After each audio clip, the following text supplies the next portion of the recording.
Okay, तो good morning student. I hope आज आपके पेपर बहुत अच्छे गए होंगे, क्योंकि पेपर जो है वो अभी तक के टॉपिक तक के लिए थे।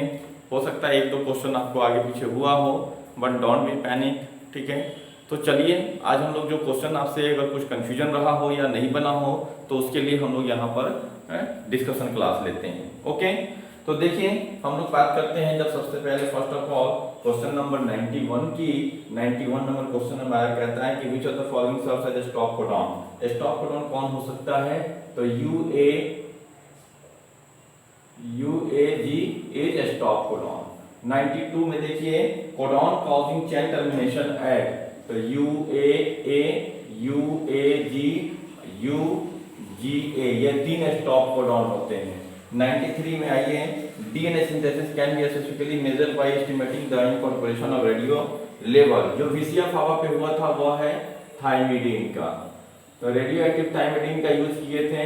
ओके, उसके बाद आइए question number 94, which of the following steps of translation does not consume high energy phosphate bond. High energy phosphate bond का कौन यूज नहीं करता? तो पेप्टिडाइल ट्रांसफरेज रिएक्शन जो है वहां पर कोई एटीपी या जीटीपी का जरूरत नहीं पड़ता है, तो इसका फर्स्ट हो जाएगा। 95 में देखिए DNA element which can switch their position are called, switch their position तो उसको ट्रांसपोजोन कहते हैं। ये जेनेटिक्स का भी पार्ट है। देखिए यहाँ पर डीएनए इतना बड़ा है और इस डीएनए का ये छोटा सा पार्ट कहीं मूव करके दूसरे जगह अगर आ जाए तो उसी को कहते हैं हम लोग ट्रांसपोजॉन। इसको बारबरा मैनक्लिंटॉफ साइंटिस्ट ने किया था और वो भी मेज के ऊपर में। ओके, उसके बाद आइए 96 में इसका आंसर ट्रांसपोजॉन कर देंगे। 96 में आइए sequence of which of the following is used to know the phylogeny. Used to know the phylogeny का मतलब जो फिनोटाइप के बारे में हम लोग बात करते हैं, तो डीएनए ही किसी का जेनेटिक इंफॉर्मेशन कैरी करता है। DNA as the genetic material शुरू से हम लोग बात करते हैं, तो फाइलोजेनी का कंपोनेंट क्या होगा? फाइलोजेनी का कंपोनेंट हो जाएगा डीएनए। 97 नंबर क्वेश्चन आइए, gene that are involve in turning on और off the transcription of a set of structural gene are called. देखो उसको रेगुलेटरी जीन कहते हैं। जैसे गैस में नो रेगुलेटर होता है ना, ऑन और ऑफ, टंकी से गैस चूल्हे तक पहुंचेगा कि नहीं उसके लिए रेगुलेटर को ऑन करते हैं फिर रेगुलेटर को ऑफ करते हैं। तो जो ऑन और ऑफ करने का सीक्वेंस है दैट इज रेगुलेटरी, वही है रेगुलेटरी जीन। 97 के बाद में 98, in operon concept regulator gene function as ये एक क्वेश्चन ऑपेरॉन से आ गया है, इसको या तो छोड़ देंगे लेकिन डिस्कशन कर लीजिए। तो रेगुलेटर जीन एक्चुअल में कैसे काम करता है? तो रेगुलेटर जीन रेगुलेटर जीन जो होता है बेटा वो रिप्रेशर बनाता है। वो क्या बनाएगा? Refresher. Question number 99, in DNA when एक डीएनए में वेन AGCT है, ए के साथ G और C के साथ T है, occurs there association as per, इस एसोसिएशन के हिसाब से जो दूसरा वाला पेयर होगा वो क्या हो सकता है? तो जब अगर A और G है तो यहां पर C और T है। अब इसी को हम लोग क्या करेंगे? चेंज कर सकते हैं, यानी तो यहां पर A और C हो सकता है और दूसरा G और T हो सकता है। ये एसोसिएशन के हिसाब से यहां पर ये क्यों? अब आप सोचेंगे कि सर A और G और C और यहां पर A और G फिर C और T क्यों नहीं हो सकता है? तो दोनों सिमिलर हो जाएंगे, वो पॉसिबिलिटी नहीं। ये पॉसिबिलिटी के क्वेश्चन है कि क्या पॉसिबिलिटी हो सकता है। ये देखो क्या दिया है, in DNA when AGCT occurs, comma दिया, देयर एसोसिएशन एज पर, इनके एसोसिएशन के हिसाब से विच ऑफ द फॉलोइंग पेयर, और क्वेश्चन मार्क तो क्या हो सकते हैं? तो जब यहां पर AG ठीक है और ये CT, तो ये AC और GT क्यों भाई? इसके हिसाब से ये क्योंकि एक एडेनिन तो दूसरा यानी एक प्यूरिन और दूसरा पायरिमिडीन, एक प्यूरिन और दूसरा पायरिमिडीन। ओके, अब आइए question number 100 number question, the sequence of base in DNA is, DNA का एक ये सीक्वेंस दे दिया है और इसके हिसाब से फटाफट निकालेंगे। दो आगे का लास्ट का दो निकाल के देख लो आंसर क्या आ रहा है। ऑब्वियस सी बात है, ए है तो ए का स्टार्टिंग क्या होगा यू, और लास्ट में जी है तो उसका स्टार्टिंग सी। 4 आंसर जो है आपको क्लियर मिल जाएगा। 101 को देखिए, method of DNA replication in which two strands of DNA separate and synthesise new strand is, उसको क्या कहते हैं, सेमी कंजर्वेटिव। इस पे बहुत हम लोगों ने काम किया है। सेमी कंजर्वेटिव इन नेचर होता है डीएनए का। First steps of protein synthesis is, DNA का प्रोटीन सिंथेसिस का फर्स्ट स्टेप्स क्या होगा, डीएनए के प्रोटीन सिंथेसिस का फर्स्ट स्टेप्स जो है वो attachment of initiation factor to ribosome. Ribosome पे पहले इनिशिएशन फैक्टर जाके बाइंड करेगा, तभी तो वह स्मॉलर सेगमेंट जाके एमआरएनए पे बाइंड करेगा, तब लार्जर सब यूनिट आएगा। इसका मतलब कि जो इनिशिएशन फैक्टर है वो जाके ये बाइंड करेगा, ठीक है, राइबोसोम के स्मॉलर सब यूनिट के साथ। 103 में आइए देखिए, first steps of protein synthesis is, oh sorry 102 हो गया। Gene and cistron word are sometimes used synonymously because, कोई भी सिस्ट्रॉन ही जीन है, जीन ही सिस्ट्रॉन है, बस जीन जो है पहले ज्यादा यूज होता था, cistron is the modern name gene को ही। तो कोई भी अगर एक जीन है तो जीन का मतलब वो क्या है, उसमें एक सिस्ट्रॉन है। 104 mRNA is synthesized on DNA template in which direction, obvious सी बात है, सारा चीज जो है वो 5:3 डायरेक्शन में, रेप्लिकेशन, ट्रांसक्रिप्शन, ट्रांसलेशन 5:3 में होता है। 105 है हमारा, at the time of organogenesis gene regulate the process at different level and at different time due to, एक सेल के अंदर में जो एक्सॉन पार्ट एक्टिव होगा, ये एक्सॉन वह एमआरएनए बन के रूप में बन के कहां आएगा, सेल के साइटोप्लाज्म में, और इस एमआरएनए से प्रोटीन बनेगा। तो एक्सॉन ही डिफाइन करता है कि हार्ट का साइज अलग है, किडनी का शेप अलग है, किडनी का काम अलग है, हार्ट का काम अलग है। तो ये जो ऑर्गेनाइजेशन जो ऑर्गन बनता है वो किसके ऊपर डिपेंड करता है, तो वो exon, the active part of DNA is the exon part होता है। 106 में आइए, 106 में a mutant strain of T4 bacteriophage are second, एक T4 यानी वायरस है यह, जिसका स्ट्रेन का नाम है RX, जो कहा जाता है इकोलाई में जाता है, तो इकोलाई लाइव कर गया मतलब मर गया। अब कह रहा है कि इसी के जैसा दूसरा दो अलग अलग स्ट्रेन है, R2X और R2Y। अब पूछ रहा है कि इसमें क्या हो सकता है। पूरी कहानी जो है कंफ्यूज करने के लिए, आपका टाइम कंज्यूम करने के लिए है। वो बैक्टीरिया में जाकर के बैक्टीरिया को मारता है, इससे कोई मतलब ही नहीं है इस क्वेश्चन के आंसर से। बस यहाँ पर दो स्ट्रेन दिया है, एक स्ट्रेन का नाम है R2X और दूसरे स्ट्रेन का नाम है R2Y, और उसके ऊपर क्वेश्चन डायरेक्ट पूछा है मेन। अब इसमें क्या हो सकता है, तो both strains have similar cistron और both strains have different cistron. अगर स्ट्रेन अलग अलग है तो दोनों के सिस्ट्रॉन क्या होंगे, डिफरेंट हो जाएंगे बेटा। यही आंसर है फोर्थ, इसका आंसर जो है वो फोर्थ। तो डिफरेंट, दोनों सिस्ट्रॉन, स्ट्रेन अलग क्यों है, क्योंकि उनके सिस्ट्रॉन यानी जीन ही अलग है। 107 if the total amount of cytosine and guanine in a double stranded DNA is 45%, the amount of thymine in this DNA will be, अगर एक चीज का दे रहा है 45%, तो बचा हुआ पार्ट क्या होगा 55%, divided by 2 equal to 27.5% answer आ गया। 108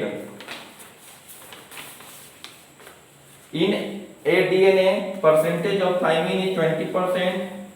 ठीक है, फिर से आ गया वही चीज, अगर किसी एक का 20% है तो 20% प्लस 20% इक्वल टू परसेंटेज अगर इक्वल टू 40%, बचा हुआ part 100% minus 40% equal to 60% divided by 2 equal to 30% answer. 109 out of 64 को down comma 61 codon code for 20 types of amino acid, it is called, यानी एक अमीनो एसिड का 20 amino acid code हो रहा है किससे, 61 बाई 20, यानी कि आप लेकर के चलेंगे तो एक का जो है वह लगभग 3 एवरेज, जिसमें से 2 ऐसे कोडॉन हैं जो सिर्फ एक अमीनो एसिड के लिए है, बाकी मैक्सिमम जो है वह एक से ज्यादा के लिए होते हैं, यानी एक अमीनो एसिड का एक से ज्यादा जेनेटिक कोड होता है, तो वो क्या हो जाएगा, that is the degeneracy part, उसी को कहते हैं। तो यहां पर हो गया डिजेनरेसी ऑफ जेनेटिक कोड, तो इसका आंसर डिजेनरेसी का बात हो गई। ओके, यहां पे बात हो गई डिजेनरेसी की। 110 में क्वेश्चन नंबर 110 को देखिए, the sequence of nitrogenous base in one strand of DNA are, ये दे दिया है सीक्वेंस 3 to 5 दिया है, ऑब्वियस सी बात है 5 to 3 निकालेंगे, कॉम्प्लीमेंट्री इसका क्या हो जाएगा, ए का कॉम्प्लीमेंट्री टी और इधर लास्ट वाले का सी के ऊपर में जी है, तो देखो जो सी आंसर है इसका हो गया 111।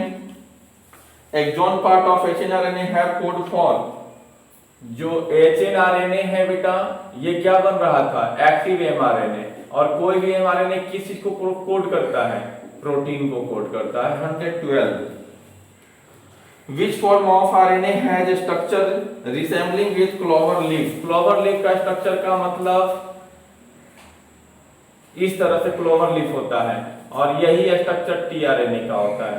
113 Which of the following reunite the exon segment after RNA splicing? आप आरएनए जो एक्सॉन इस तरह से जो बचते हैं इनको आपस में जोड़ने का काम कौन करता है, तो लाइगेज करता है, तब ये जुड़ के एक एमआरएनए बन जाते हैं।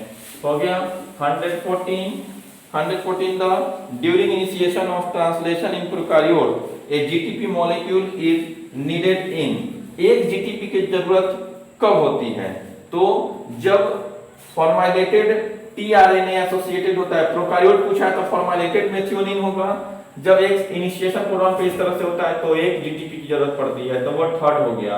115 में आइए, 115 कह रहा है in the genetic code dictionary how many codon are used to code for all 20 essential amino acid, genetic code के डिक्शनरी में how many are used to code for all 20 essential amino acid, obvious सी बात है 61, 116 को, क्योंकि 3 जो code होते हैं वो क्या हैं, वो स्टॉप कोडॉन हो जाते हैं।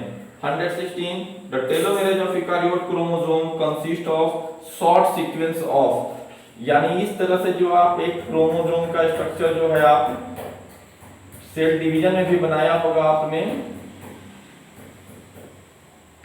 तो ये जो टेलोमियर पार्ट होता है यहाँ पर जीजी रिच कंटेंट होते हैं, ताकि ये दोनों आपस में क्या हो, इधर भी जी और इधर भी जी, तो कॉम्प्लीमेंट्री नहीं होगा तो दोनों क्या होंगे, आपस में एक दूसरे के नजदीक नहीं आएंगे, इसलिए यहाँ पर जीजी रिच कंटेंट होता है।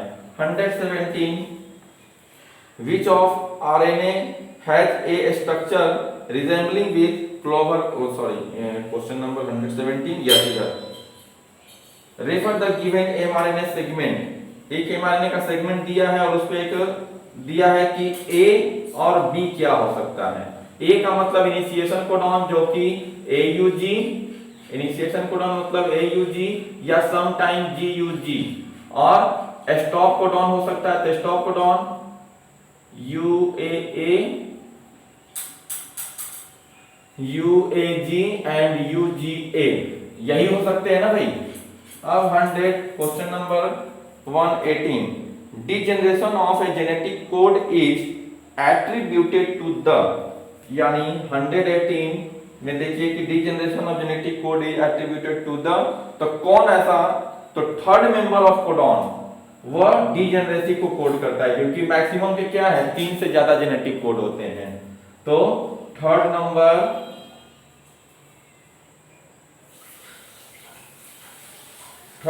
Attributed to degeneracy.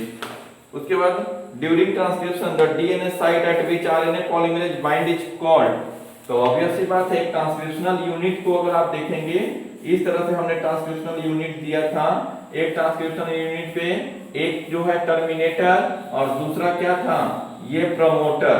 तो प्रमोटर के साइट पर ही आरएनए पॉलीमरेज आके बाइंड करता है, तब इस स्ट्रक्चरल जीन का टर्मिनेटर और प्रमोटर के बीच में जो जीन है उसका एमआरएनए बनता है, तब प्रमोटर साइट पे आके बाइंड करता है। 120 What would happen if a gene encoding a polypeptide of 50 amino acid, ठीक है, और कह रहा है कि 50 एमिनो एसिड को कोड करने के लिए कोई जीन है जिसमें जो 25th पोजीशन है, इधर लिखता हूं मैं इस क्वेश्चन को,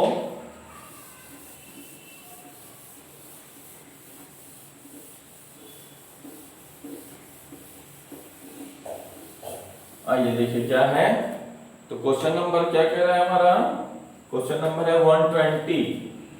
120 में देखिए कह रहा है कि 50 एमिनो एसिड का कोई एमआरएनए, ऐसा एमआरएनए जो 50 एमिनो एसिड बनाएगा, यहां से यहां तक में 1 से लेके ये 50 का हो गया, और ये कह रहा है कि 25th पोजीशन पे यूए क्या है, हाँ यू के जगह पर क्या हो गया है, यूएए का मतलब एक स्टॉप कोडॉन है।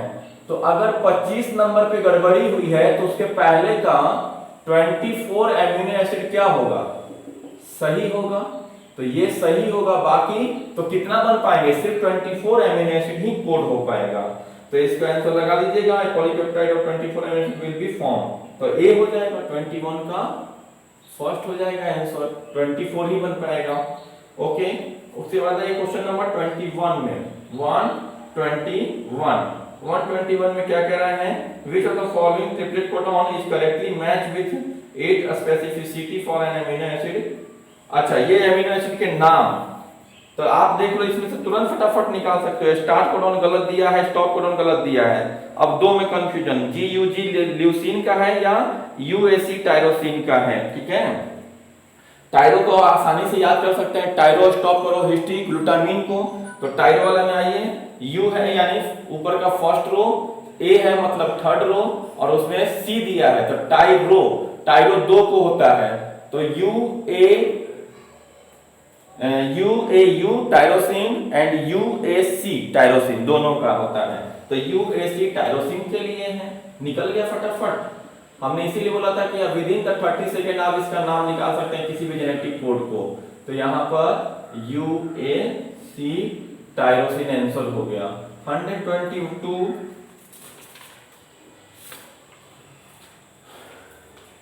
इफ द डीएनए का एक कोडॉन दिया है and cytosine base is inserted at the beginning, then which of the following is result.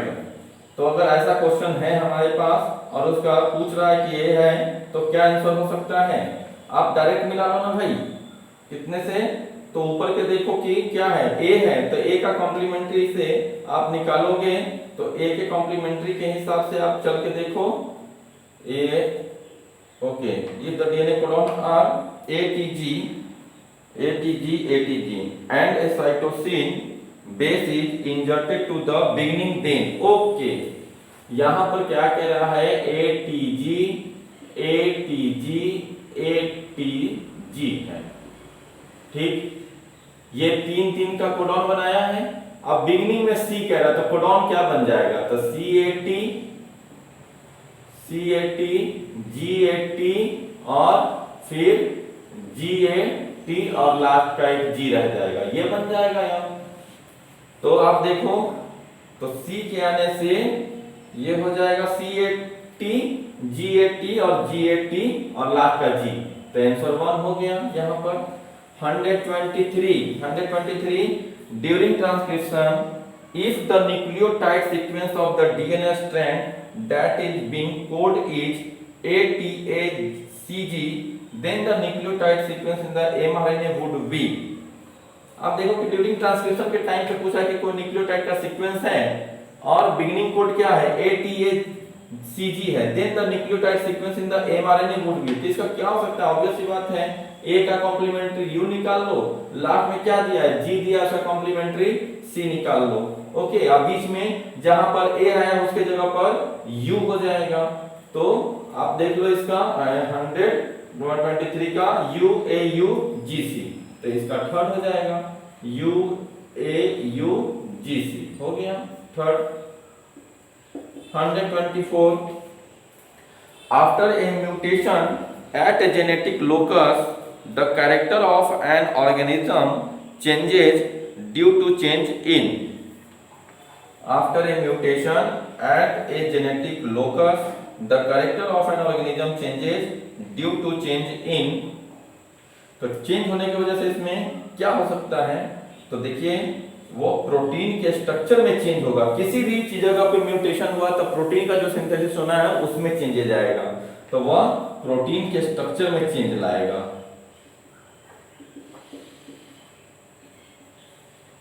आप देखो ना यहाँ पर एग्जांपल क्या हुआ था, एक यू ए यू की जगह पर यू ए ए हो गया, जहां पे सिर्फ एक यहां पर यू के जगह को रिप्लेस करके ए आया, उसके जगह पर 50 एमिनो एसिड बनना था, उसके जगह पर सिर्फ 24 एमिनो एसिड बना, सिर्फ एक न्यूक्लियोटाइड के चेंज होने से। सिकल सेल एनीमिया भी आप देखे होंगे। तो उसी तरह कोई भी एक म्यूटेशन होता है तो पूरा प्रोटीन का सीक्वेंस चेंज हो जाएगा।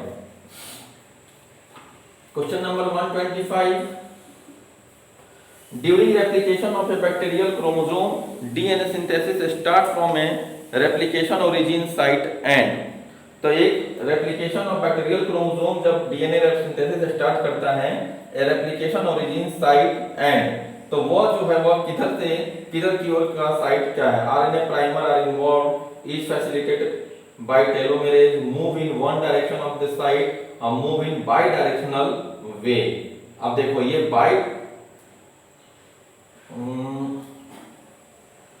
during replication of a bacterial chromosome DNA synthesis start from a replication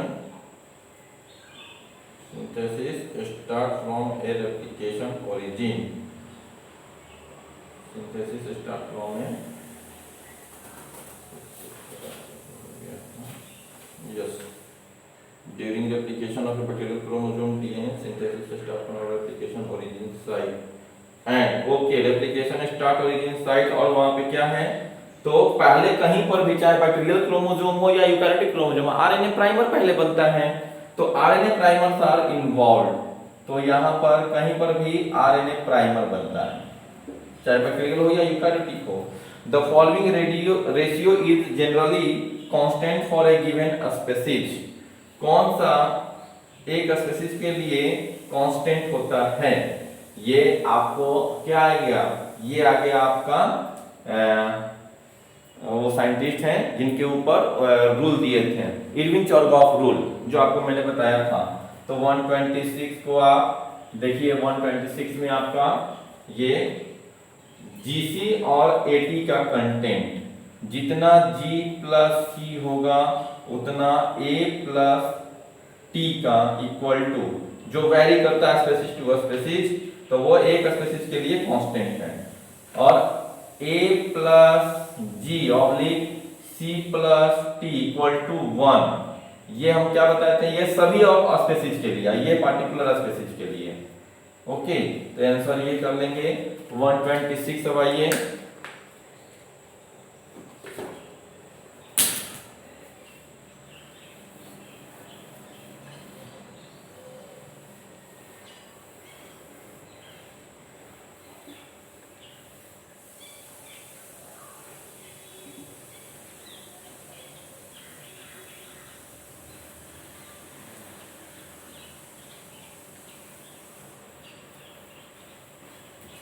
question number 126 क्या कह रहा है 126, the following ratio is generally हो गया 127। देखिए 27 में क्या कह रहा है कि एक 3.2 kb बेस पेयर है। 3.2 का मतलब कितना हो गया, किलो बेस पेयर, मतलब 3200 बेस पेयर है एक piece long piece of DNA में, जिसमें से कह रहा है 780 क्या है, थाइमिन है। 780 अगर T है तो 780 और क्या हो जाएगा यानी टोटल 1560 हो गए हैं। तो इस 780 टी है तो 780 क्या होगा, ए होगा। अब उसके बाद जो पूछा है वो क्या है, base between where found, the what would be number of guanine base, guanine base कितने होंगे। तो टोटल इसमें से माइनस 1560 कर दीजिए, 0 यहाँ पे 4 आ गया और यस 4 आ गया, 11 में से 5 गया 6 और 1, और इसको डिवाइडेड बाय 2 करेंगे ना, ये किसका रेशियो आएगा, ये जीसी का आएगा। अगर 2 कर देंगे तो कितना आ जाएगा 820, किसी एक का होगा, ठीक है। तो यहां पर देखिए 820 हमारा आंसर आ गया, चाहे जी का पूछे या सी का पूछे। अब आइए 128 में which antibiotic inhibit interaction between tRNA and mRNA during bacterial protein synthesis। देखो जो एंटीबायोटिक्स हम लोग लेते हैं तो हमारे बैक्टीरियल को ग्रोथ को क्यों इनहिबिट करता है, क्योंकि एक पार्टिकुलर फंक्शन को रोक देता है, तो बैक्टीरिया का ग्रोथ नहीं होगा। बैक्टीरिया का ग्रोथ अगर नहीं हुआ तो अल्टीमेटली हम क्योर हो जाएंगे। तो ये उसी के बेसिस पे एंटीबायोटिक्स के बारे में पूछा कि which antibiotic inhibit interaction between tRNA and mRNA. जब टीआरएनए और एमआरएनए का इंटरेक्शन अगर नहीं होगा, ऑब्वियस सी बात है उससे प्रोटीन का सिंथेसिस नहीं हो पाएगा। तो यहां पर पूछा किसके बारे में, ड्यूरिंग बैक्टीरियल प्रोटीन सिंथेसिस कौन ऐसा करता है, तो यह नियोमाइसिन जो है ज्यादातर इसमें यूज करते हैं हम लोग, नियोमाइसिन टीआरएनए और एमआरएनए के फंक्शन को रोक देता है। 129 operational unit of DNA is, DNA का ऑपरेशनल यूनिट क्या है, तो वह है replicon.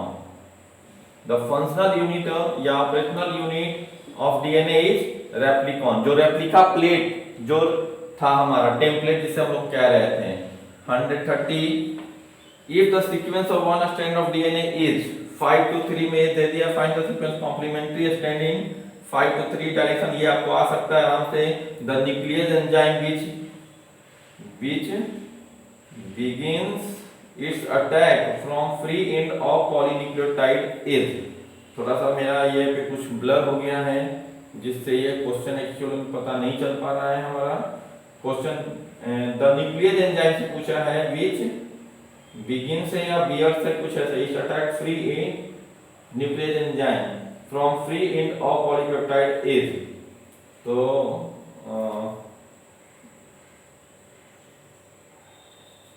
which begins its attack from free end of, free end का मतलब यानी ऊपर में अगर पूछेगा ना तो वहां पर आ जाएगा एक्सोन्यूक्लियेज, और बीच का पार्ट कुछ कट करता है तो वह है इंडोन्यूक्लियेज। ओके, तो इसके हिसाब से अगर चलेंगे हम लोग तो एक्सोन्यूक्लियेज फ्री एंड पूछा है तो एक्सो का मतलब बाहरी पार्ट, और न्यूक्लियेज एंजाइम हम आपको बताए थे कि जो 5 एंड पे क्यों लगता है, ग्वानिन और टेल पे क्यों लगता है पॉली या टेल, क्योंकि न्यूक्लियेज एंजाइम से प्रोटेक्ट करना होता है।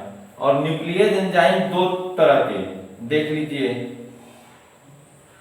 न्यूक्लियेज दो, एक होता है एक्सो का मतलब एक्सोन्यूक्लियेज और दूसरा होता है इंडो न्यूक्लियेज। इंडो का मतलब अंदर, यानी डीएनए के अंदर में कोई सीक्वेंस को चेंज करना है, ए को हटा के रिप्लेस करके यहां पर टी को लाना है, तो यहां पर एक्शन करेगा इंडो न्यूक्लियेज। और इंड पे यानी इंड पोजीशन पे यहां पर ए को रिप्लेस करके किसको लाना है, टी को, तो यहां पर इंड पोजीशन पे कभी भी कौन काम करता है, एक्सोन्यूक्लियेज। तो यहां पर आंसर फ्री इंड पूछा है तो एक्सोन्यूक्लियेज। 132 का 132 में देखिए radio trace technique so that DNA is in, radio trace technique से हम लोगों ने क्या पता किया था, डीएनए डबल हेलिक्स स्टेज में होता है या सिंगल हेलिक्स स्टेज में होता है, तो double helical stage of DNA जो है वो हमें मिला था, double helix stage radio trace से, ठीक है। तो 32 में डबल स्ट्रैंडेड यानी थर्ड इसका आंसर आप कर लेंगे। आइए 133 की बात करते हैं। Genes are packed into a bacterial chromosome by, genes are packed into a bacterial chromosome by acidic protein acting histone and basic protein. तो वो कौन से प्रोटीन के साथ में वो पैकेज होते हैं, ऑब्वियस सी बात है, ये सब बताने की जरूरत नहीं है। हिस्टोन ऑक्टामर हम बार बार हम लोग डिस्कस किए थे, तो हिस्टोन ऑक्टामर आपको अच्छे से पता है। ओके, और उसका नेचर कैसा होता है, तो वो बेसिक प्रोटीन होता है। तो genes are packed into a bacterial chromosome by, तो हिस्टोन ऑक्टामर हम लोग यूकारियोट के लिए किए थे, और प्रोकारियोट में क्या होता है, हिस्टोन लाइक प्रोटीन होता है। हिस्टोन नहीं है, उसके जैसा है, लेकिन उसका भी नेचर कैसा होगा, बेसिक नेचर का होगा, तो इसीलिए वह basic protein. 134 The hereditary material present in the bacterium E. coli is single stranded, double stranded DNA, DNA and RNA और RNA। डबल स्टैंडर्ड बैक्टीरिया की पूछा है तो बैक्टीरियम में डबल स्टैंडर्ड डीएनए ही होता है। सिर्फ वायरस में कहीं कहीं पर आरएनए होता है और कहीं कहीं पर डीएनए, और एक वायरस है 5174 जिसमें सिंगल स्टैंडर्ड डीएनए होता है। तो अगर यहां तक अगर सीधे प्रोकार्योटिक पूछा है तो आंख मूंद के आप लगाएंगे डबल स्टैंडर्ड डीएनए। उसके बाद 135 में देखिए NSC structural proteins are, NSC structural proteins कैसे होते हैं, नॉन हिस्टोन, ठीक है, और chromosomal protein NSC structural protein are, तो वो किस नेचर के होते हैं, तो basic protein rich in lysine arginine, गलत, रेगुलेटरी प्रोटीन, हाँ ये हो सकते हैं। अभी और आगे की बातों को हम लोग देख लीजिए, catalytic protein rich in tryptophan and arginine required for packaging of chromatin at higher level, yes, तो ये हायर लेवल के लिए हमें इसकी जरूरत पड़ती है। ओके, तो और साथ ही साथ ये basic protein rich in lysine and non histone chromosomal structural protein are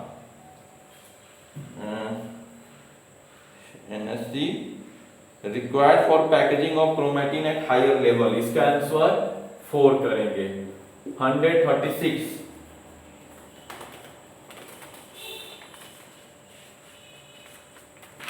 Which of the following bond is not present in DNA? DNA में कौन सा बॉन्ड नहीं होता है, 1935 phosphodiester bond, beta 11 N glycosidic bond, beta 12 N glycosidic bond.